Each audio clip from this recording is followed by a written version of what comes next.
Israel akhirnya mengerahkan semua potensi dominasi militernya dengan senjata paling canggih dan mematikan yang ada di planet ini. Terletak di Timur Tengah, Israel menghadapi ancaman terus-menerus dari negara-negara yang bermusuhan.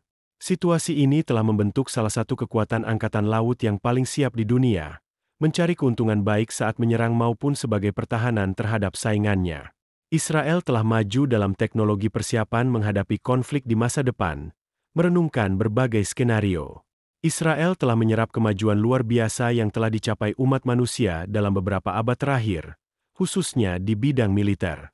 Sektor ini, secara historis, telah memajukan perang masa depan dengan kemungkinan penggunaan robot, tentara, regu elit, pesawat, dan sistem tempur siluman. Pertahanan udara generasi berikutnya juga termasuk dalam teknologi tersebut. Tetapi, teknologi militer apa yang dimiliki Israel? Apa alasan di balik pengembangan senjata ini? Dan sungguh, apakah Israel berada di puncak konflik modern? Jangan khawatir. Berikut adalah penjelasan mengenai semua ini. Nomor 7.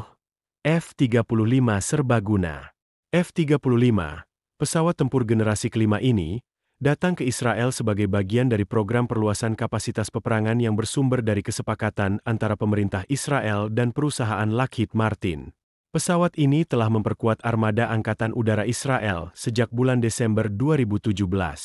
Meskipun kekuatan utama militer dunia telah mengubah fokus mereka pada potensi konflik antar negara, Israel tetap menghadapi ancaman, seperti Iran, yang menjadi dasar rumah bagi pesawat F-35. Pesawat ini, yang digunakan dalam misi dukungan udara jarak dekat dan serangan terhadap sasaran Taliban, menunjukkan kapasitas luar biasa untuk menghadapi pasukan musuh. Berkat desain pesawatnya, Israel yang baru berkembang dapat dengan mudah beradaptasi dengan operasi di Timur Tengah, di mana dukungan udara jarak dekat sangat dibutuhkan. F-35 juga terbukti berharga dalam pelaksanaan serangan udara diam-diam. Fleksibilitasnya memberikan keuntungan, karena pesawat ini dapat beradaptasi dengan berbagai skenario, baik dalam menghadapi ancaman dari kelompok teroris seperti ISIS maupun dalam melakukan pengawasan dan penyerangan terhadap negara-negara musuh. Taktik yang mempekerjakan F-35 di lingkungan seperti ini didukung oleh kecepatannya dan kemampuan manuvernya. Meskipun Israel pada awalnya mencari pesawat serang ringan, karakteristik F-35 menjadikannya kandidat yang tepat untuk peran tersebut. Model ini juga mengintegrasikan sistem perangkat lunak yang memungkinkan transmisi hampir seketika informasi ke sistem persenjataan dan perangkat terdekat, yang menambahkan nilai signifikan untuk misi ini. Namun, elemen paling penting dalam konteks ini adalah kapasitas pencegahan yang diberikan, mengingat bahwa Iran memiliki pertahanan udara S-400 yang diproduksi oleh Rusia. Negara manapun yang ingin menyerang mereka akan membutuhkannya pembom atau pesawat siluman untuk menunjukkan superioritas udara. Hal ini diduga bahwa Iran bahkan mengoperasikan pesawat F-14 dua kursi yang sebelumnya digunakan oleh Angkatan Udara Amerika Serikat untuk menyerang mereka. Pesawat-pesawat ini harus melakukannya dengan menghancurkan diri mereka sendiri di udara. Tugas ini harus dilakukan, dan F-35 serta ADIR akan sepenuhnya mampu. Israel juga berusaha untuk menetralisir ambisi nuklir Iran. Hal ini mungkin memerlukan serangan udara presisi dan sangat tersembunyi, yang bertujuan untuk menghancurkan fasilitas konfu nuklir dan material strategis. Berbeda dengan rudal jarak jauh seperti Tomahawk, F-35 ADIR dirancang untuk mengatasi dan menghilangkan target bergerak. Nomor 6. Rex Mk2. Rex Mk2 adalah kendaraan robot yang sangat efektif dan akurat. Di bidang buku fiksi ilmiah, film, dan serial, telah diwakili skenario perang yang tak terhitung jumlahnya, diperjuangkan oleh robot yang dikendalikan oleh manusia. Apa yang kemudian tampak seperti fantasi kini menjadi kenyataan dengan kendaraan Rex Mk2 dari industri kedirgantaraan Israel. Sistem ini mencontohkan evolusi kendaraan terestrial yang otonom dan multifungsi, dirancang untuk mendukung operasi tanah dari berbagai jenis, serta mengurangi risiko paparan pasukan di medan yang sulit. Saat ini, tentara Inggris sedang melaksanakan tes dengan kendaraan ini, yang bisa membawa hingga 1,3 ton. Meskipun demikian, ukuran kompaknya mampu beroperasi dengan cara yang sembunyi-sembunyi. Fungsinya yang luar biasa meliputi dukungan pengumpulan intelijen, evakuasi logistik, kombatan terluka, dan dilengkapi dengan serangan jarak jauh. Dengan kamera pintar yang mengidentifikasi gerakan jarak pendek dan jarak jauh, Rex MK2 bisa membawa senapan mesin berbagai kaliber, menyediakan platform kebakaran yang efisien dan akurat.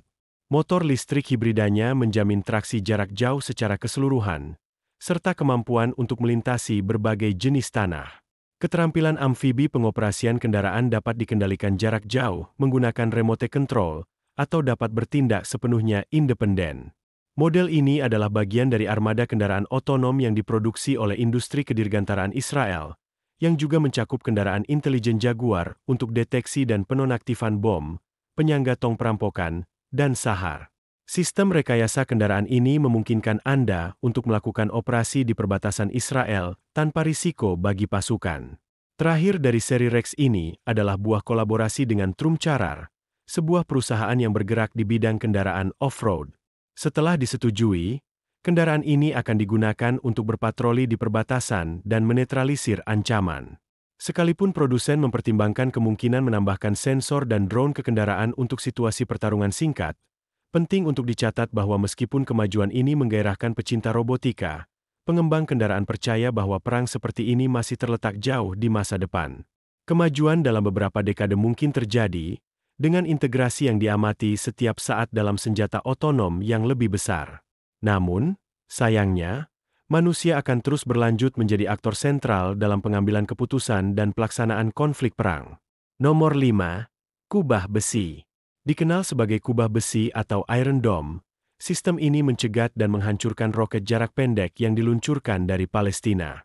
Ini adalah perisai militer yang tangguh, mewakili salah satu keajaiban besar kemajuan teknologi di bidang militer.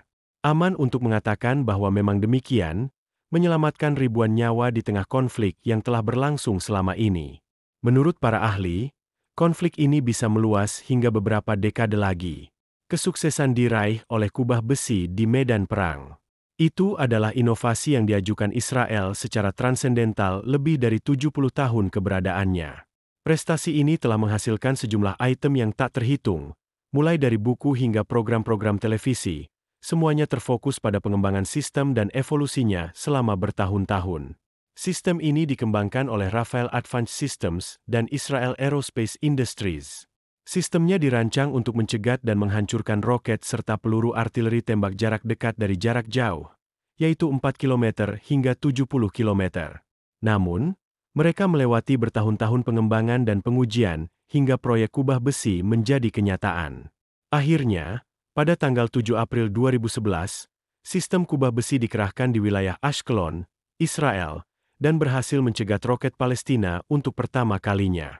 Roket jarak pendek dilaporkan ditembak dari Gaza, dan daerah intersepsi dapat diamati dari kota-kota Israel di dekat Gaza Utara. Segera setelah itu, pesawat dari Angkatan Udara Israel berhasil menyerang kelompok yang bertanggung jawab atas operasi peluncuran roket. Kubah besi terdiri dari 3 komponen dasar yang menjamin pengoperasiannya: pelacakan dan deteksi radar yang tepat, sistem manajemen pertempuran, dan kontrol senjata serta unit penembakan. Area tersebut dipindai untuk mendeteksi rudal balistik atau roket. Ketika mendeteksi suatu aktivitas, sistem memulai proses analisis dan pelaporan untuk melacak lokasi dan jenis roket tersebut. Informasi ini kemudian ditransfer ke perintah pengendalian yang mengevaluasi tingkat ancaman dan tujuan yang dituju dari roket itu.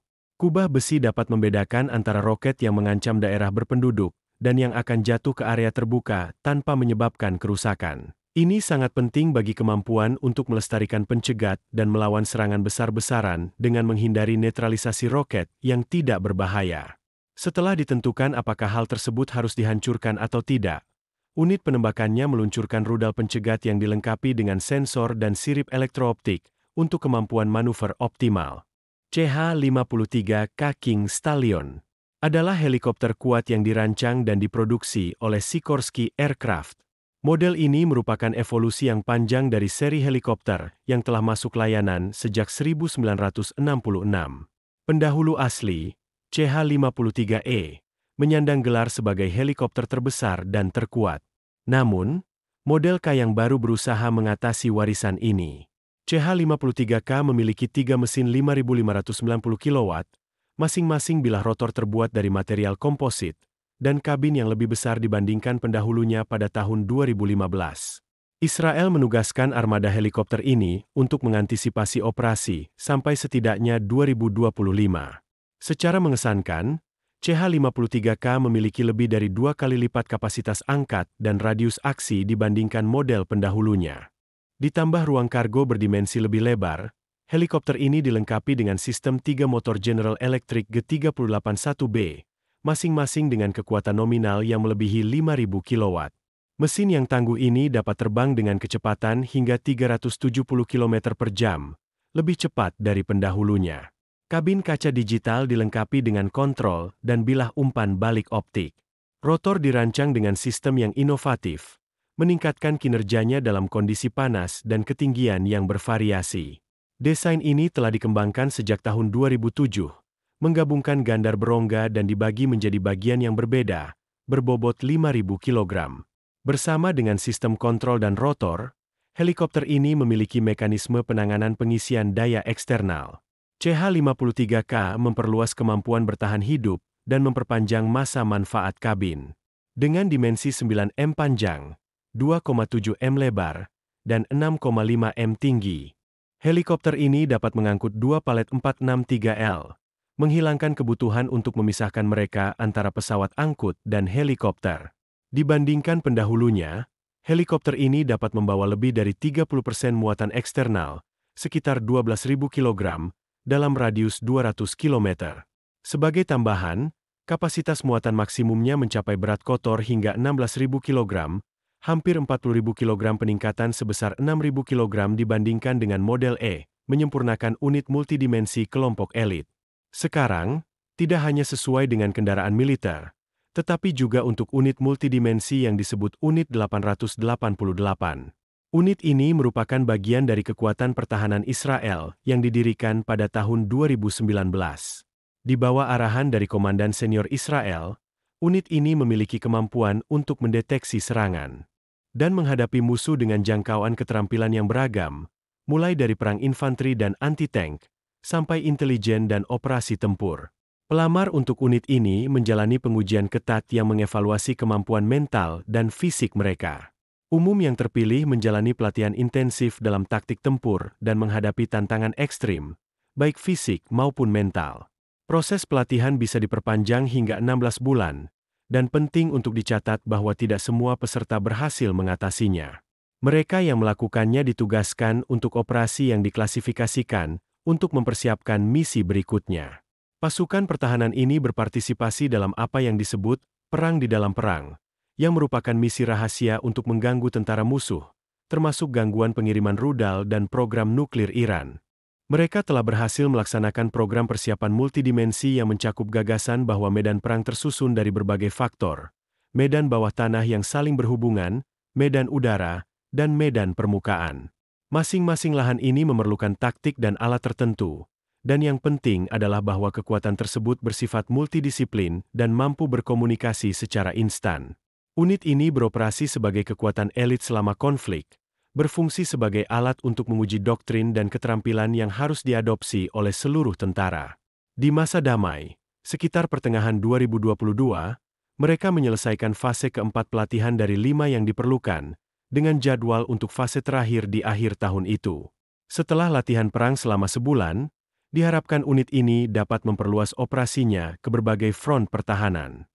Drone hibrida Skylar 3 adalah drone tak berawak taktis generasi terbaru yang diciptakan oleh perusahaan kedirgantaraan Israel, Elbit. Sistem propulsi hibrid ini memperluas jangkauan tanpa mengorbankan ukuran dan berat. Model hibridnya berdasarkan Skylar klasik dan memiliki kemampuan untuk menjalankan misi pengawasan serta memperoleh informasi intelijen secara real-time. Penggabungan ini baru-baru ini memperkuat kelompok drone tentara Israel, yang merupakan operator utama drone di Timur Tengah. Dengan rasa ingin tahu, Israel telah menggunakan teknologi udara pengakuan selama beberapa dekade. Setelah Perang 6 Hari pada tahun 1967, angkatan bersenjatanya menyadari perlunya memantau kejadian secara real-time, yang menjadi prioritas. Pada tahun 1969, mereka menggunakan pesawat mainan yang dilengkapi dengan kamera untuk mengabadikan gambar udara. Yang menarik perhatian umum. Pengembangan program model drone kendali jarak jauh, Skylar 3 Hybrid, adalah drone sayap tetap yang didukung oleh sistem propulsi mesin listrik dan pembakaran internal. Sistem ini dirancang untuk beroperasi hingga 20 jam dalam kondisi merugikan. Kemudahan pengoperasiannya, kemampuan lepas landas dan mendarat otonom, serta kemandirian jalur pendaratan, menjadikan kendaraan ini alat yang sangat berharga. Daya tahan yang berkepanjangan akan memperluas kemampuan melayang, yang berguna untuk menjalankan misi yang sama dengan beberapa pesawat. Dengan lebar sayap 4,7 m dan berat maksimum lepas landas mendekati 50 kg, drone ini dapat mengangkut muatan yang mencakup sensor inframerah ganda, stabilisator resolusi tinggi, sistem analisis video, intelijen elektronik, dan komunikasi yang dapat dijangkau. Drone ini memiliki ketinggian maksimum 1.600 m dan tutupan jarak hingga 120 km. Iron Beam untuk pertahanan udara, teknologi terbaru ini dapat mengubah paradigma perang di masa depan dan memperbaiki posisi Israel sebagai kekuatan militer. Sinar besi merupakan sistem pertahanan udara yang terdiri dari senjata laser dan diperkenalkan pada tahun 2014. Ray of besi dirancang untuk menghancurkan artileri dan roket jarak pendek, serta bom mortir dengan jangkauan hingga 7 km. Sistem ini dapat mencegat kendaraan udara tak berawak dan merupakan elemen kelima dalam sistem pertahanan Israel, terintegrasi bersama dengan panah dan kubah besi, tetapi juga dapat digunakan secara independen. Petir besi adalah hasil penelitian selama 5 tahun dan perkembangan teknologi laser yang didanai oleh Kementerian Pertahanan Israel dan bekerja sama dengan negara-negara bersatu. Sistemnya mobile dan terdiri dari radar pertahanan udara, sebuah unit komando dan kontrol, serta 2 sistem laser. 2 senjata laser berenergi tinggi yang dikandungnya dapat menghasilkan antara 100 dan 150 kW. Pada tahun 2022, Kementerian Pertahanan mengumumkan bahwa dalam tes, besi dapat menembak jatuh drone, roket, dan jenis artileri lainnya. Menurut perkiraan, sistem ini diharapkan beroperasi pada akhir tahun 2023. Besi menggunakan laser untuk menghancurkan target di udara, dengan waktu penundaan antara 4 dan 5 detik dari momen tembakan, hingga tumbukan pada jarak 7 km. Manfaat utama sistem energi diarahkan dibandingkan dengan pencegat tradisional mencakup biaya yang lebih rendah pertembakan, amunisi tak terbatas, serta biaya operasional dan tenaga kerja yang lebih rendah. Selain itu, sistem ini memungkinkan pengendalian puing-puing dari rudal yang dicegat untuk mencegahnya jatuh ke area tertentu. Biaya persuntikan hanya $3.500, dibandingkan dengan biaya pencegat tradisional. Teknologi ini merupakan salah satu elemen yang memungkinkan Israel mempertahankan wilayahnya dan menetralisir ancaman di perbatasan mereka. Sekian dulu video kita hari ini. Jangan lupa berlangganan di saluran media populer. Terima kasih telah menonton, dan sampai jumpa di video lainnya.